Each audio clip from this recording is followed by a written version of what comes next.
नमस्कार साथियों, आज हम बात करने वाले हैं सुभाष पालेकर जी के पंचस्तरीय व बागवानी मॉडल की। सुभाष पालेकर जी 5 ईयर ऑर्चर्ड मॉडल। और इसमें हम बात करेंगे कि आने वाले समय में जून में जुलाई में हम इसमें क्या क्या एक्टिविटीज करने जा रहे हैं। मेरे साथ में आप ये देख रहे हैं अमरूद का एक पेड़। हमने इसमें पानी बंद करके रखा था फरवरी से। मई के लास्ट वीक में हम इसकी कटिंग करने वाले हैं। और कई लोगों ने पूछा था, ये जो पपीते हैं, आप मेरे मेरे पीछे वाली जो लाइन देख रहे हैं, ये जो पपीते की लाइन है, ये पपीते की उम्र हो चुकी है, ये खत्म हो चुके हैं। और कई लोगों ने पूछा था कि क्या ये पपीते आप फिर से लगाने जाएंगे। तो ये पपीते हम फिर से नहीं लगाएंगे, क्योंकि आप देख सकते हैं अमरूद की कैनोपी काफी ज्यादा बढ़ गई है, मोरिंगा की कैनोपी काफी ज्यादा बढ़ गई है। तो जब ये इनकी कैनोपी बढ़ जाएगी तो इस समय इसमें जगह नहीं रहेगी पपीता लगाने की। इसलिए मैं हमेशा एडवाइस करता हूँ कि इस मॉडल में जो भी आपके क्रॉप्स आपने चूज किए हैं वो पहले ही सीजन में आप लगा लीजिए। मेरे से यही गलती हुई थी कि 2018 में हमने ये मॉडल की शुरुआत की थी और ये पपीता हमने लगाया था 2019 में। तो ये गलती आप ना करें। 2018 में लगाने की, जब मैंने ये मॉडल की शुरुआत की थी तो उसी साल मेरे को ये पपीता लगाना चाहिए था। तो हमारा ये प्लान है कि इस मॉडल में अभी भी इस तरह की कई जगह बची हुई हैं, जहां हम इस सीजन में, मतलब जून एंड में, हम इसमें फिर से कुछ पौधे अरहर के लगाने जाने वाले हैं।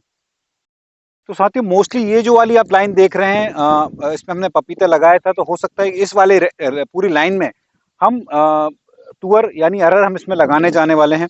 कोशिश हमारी ये रहेगी कि हम पहले अरहर की नर्सरी तैयार करें और नर्सरी को फिर हम जब 45 दिन की हो जाए उसको में ट्रांसप्लांट करें। प्लेट करेंगे। बरसात ज़्यादा होने के कारण मोर्टेलिटी रेट यानी पौधों की मरने की जो चांसेस हैं वो कई गुना बढ़ जाते हैं। ये मेरे साथ हुआ था, तो वो गलती मैं नहीं दोहराऊंगा और आप भी वो गलती ना करें। तो मैं कोशिश करूंगा कि most probably June first week में या मई के लास्ट वीक में अरहर की नर्सरी तैयार करूं।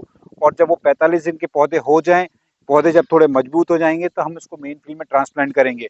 तो इस मॉडल में कई ज्यादा एम्प्टी स्पेसेस है, खाली जगह हैं, जहां हम ये अरहर लगा सकते हैं। अरहर के कई फायदे हैं। नाइट्रोजन फिक्सेशन प्लांट है हमारे इस मॉडल में। जो एक नेचुरल नाइट्रोजन की जो पूर्ति करनी होती है वो अरहर के द्वारा इजीली हो जाएगी।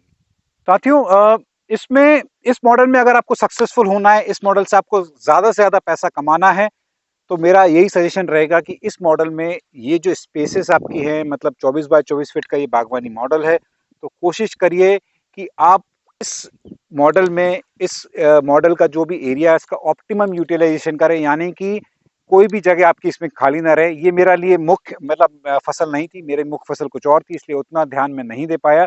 लेकिन अगर आप सीमांत किसान हैं, आप छोटे किसान हैं, जब आपके पास सिर्फ 4-5 एकड़ का खेत है, तो उस केस में आप ज्यादा से ज्यादा इसमें आप ध्यान दे सकते हैं, आपके लिए पॉसिबल है।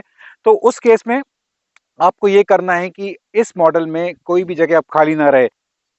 बरसात में आप एक चीज और कर सकते हैं, जो आपका एक बेसिकली ग्रीन कवर का काम करता है, वो है कि आप नीचे वाले एरिया में आप ऐसे ऐसे ग्रीन मैन्योरिंग, आप इसमें कोई भी बेल वाली फसलें, या सेम है, जो भी बीन्स होती हैं या बरबटी है, वो भी आप इसमें लगा सकते हैं। उनकी बेल आप मोरिंगा पे चढ़ा सकते हैं, अमरूद वगैरह पे चढ़ा सकते हैं, इजीली आप इसको कर सकते हैं। तो ये एक बहुत अच्छा ऑप्शन है, जहां आपका एक नेचुरल नाइट्रोजन फिक्सेशन होगा, आपकी मिट्टी ढकी रहेगी, जिसको हम लाइव मल्चिंग बोलते हैं। जैसा कि हमें हमेशा मैं बोलते आया हूँ कि आपकी मिट्टी हमेशा ढकी रहनी चाहिए। आप देख रहे हैं कि ये जो नीचे पत्ते डले हुए हैं अमरूद के, इन पत्तों ने पूरी मिट्टी को ढक लिया है। तो ये एक नेचर है, ये प्रकृति का एक हिस्सा है कि आपकी मिट्टी हमेशा ढकी रहती है। तो आप अगर आप जंगलों में भी देखेंगे, तो या तो वहाँ नीचे वीड्स ग्रो कर रहे हैं, या वहाँ कुछ बड़े बड़े पेड़ों की इतनी धूप, मतलब इतनी छांव आती है कि वहाँ धूप नहीं पहुँचती है। तो धूप नहीं पहुँचने से वहाँ कुछ भी ग्रो नहीं करता है। तो मिट्टी को आपको धूप नहीं लगनी चाहिए, मिट्टी आपकी हमेशा ढकी रहनी चाहिए। तो ये नेचर है। तो कोशिश करिए इस 5 ईयर ऑर्चर्ड मॉडल को आप इस तरह से आगे आप बढ़ाएं कि ये एक प्रकृति का हिस्सा बन सके, एक सिम्बायोटिक यानी एक सहजीवी फसलें इसमें आप खड़ी कर सके, एक इकोसिस्टम आपका एक नेचुरली डेवलप हो सके, एक नेचुरल पॉली हाउस का ये काम करे। जितना ज्यादा आप इसको नेचर के करीब लेके जाएंगे, उतना ज्यादा आपको ये रिटर्न देगा। इसको जितना ज्यादा आप नेचर के करीब रख सकते हैं। और ये है आज का अपडेट। अभी मई मंथ है और हम, जैसे मैंने बताया कि जून जुलाई में हम इसमें सबसे पहले हम इसमें अदरक, इसमें हम अमरूद की कटिंग करने जा रहे हैं। और जो अदरक हमने नहीं निकाला था, उस अदरक को हमने अभी इसी मॉडल में छोड़ा हुआ है। और उसी अदरक को हम फिर से इस बार ग्रो करेंगे। नेचुरल मल्चिंग ऑटोमेटिक भी हो चुकी है, अमरूद के पत्तों से, मोरिंगा के पत्तों से, सीताफल के पत्तों से। तो एक नेचुरल एक एनवायरनमेंट ऑलरेडी क्रिएट हो चुका है। अरहर का हम नर्सरी तैयार करके कोशिश करेंगे कि इसको ट्रांसप्लांट करें। अगर समय नहीं मिला डायरेक्ट हम उसमें बीज लगाने वाले हैं। तो इसी नोट पे आपसे विदा लेता हूँ। बहुत बहुत